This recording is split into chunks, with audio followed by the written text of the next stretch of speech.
대입 컨설팅 명가 고등어TV의 입시도우미 고등어TV입니다.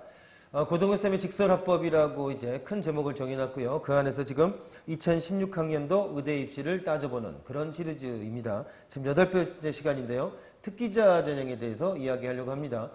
특기자 전형은 학생부 종합 전형하고 크게 다르지 않죠. 하지만 이제 어떤 경우에는 이게 실기 전형으로 가끔 분류되기도 해가지고 좀 찾기 힘든 경우도 있습니다. 하지만 이 특기자 전형 같은 경우에는 알고 있는 사람들은 굉장히 잘 알죠. 왜냐하면 말 그대로 특기자 전형이기 때문에 과고나 이렇게 영재고나 이런 쪽 같은 이런 학생들한테 좀 더 유리한 그런 전형이라고 할 수 있습니다. 특기자 전형 같은 경우에는 뭘 봐야 되냐면 일단 자격 조건을 좀 따져볼 필요가 있습니다. 보통 이런데 자격 조건을 따져보면은 과학중점고등학교 이상의 그 교과 과목 이수라든가 이런 조건들이 붙어 있습니다. 뭐 이런 것들이 기본이니까 그거는 뭐 학교별로 좀 따져보시고요.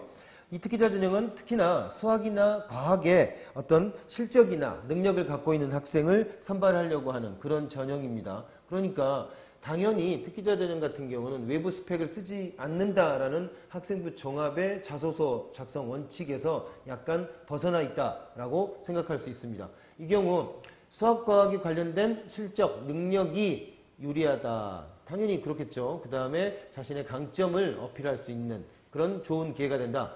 특히나 학생부 성적이 좋지 않은 학생들 어딘가요? 이게 특목고 계열이겠죠. 다 이런 학생들한테 유리한 그런 전형이라고 할 수 있겠습니다. 어디 있나요? 고대 과학인재 전형, 의대에 지금 의대만 얘기하고 있으니까요. 14명 뽑고 있죠. 그 다음에 연대 과학공학인재 계열 여기가 20명, 그 다음에 연대 원주 특기인재 3명, 이화여대 의예과 8명 이렇게 특기자 전형 같은 경우에 한 4군데 정도로 4군데에서 특기자 전형으로 의대 인원을 뽑고 있습니다.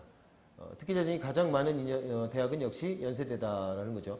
연세대에는 뭐 다른 학생부 종합 수시 전형이 대부분 다 특기자 전형이 중심이 돼 있으니까 의대 전형도 역시 마찬가지입니다. 14명, 연대 23명 가장 많죠. 그 다음에 치의를 선발하는 대학은 연대뿐이다라는 거죠. 특기자를 통해서 한의학과를 선발하는 학교는 없다는 겁니다. 그 다음에 수능 최저학력 기준 없이 서류 위주로 선발한다는 거죠.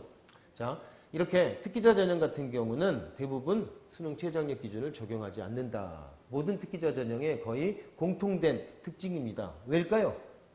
볼 필요가 없다라는 거죠. 그죠? 서류로 이미 확인할 수 있고 그 서류 자체가 굉장히 잘 준비돼야 하기 때문에 최저학력 기준이나 이런 걸 볼 필요가 없겠다라고 대학은 생각하고 있다는 겁니다. 이것이 2016학년도 의대 입시에서 특기자 전형이 보여주고 있는 양상입니다.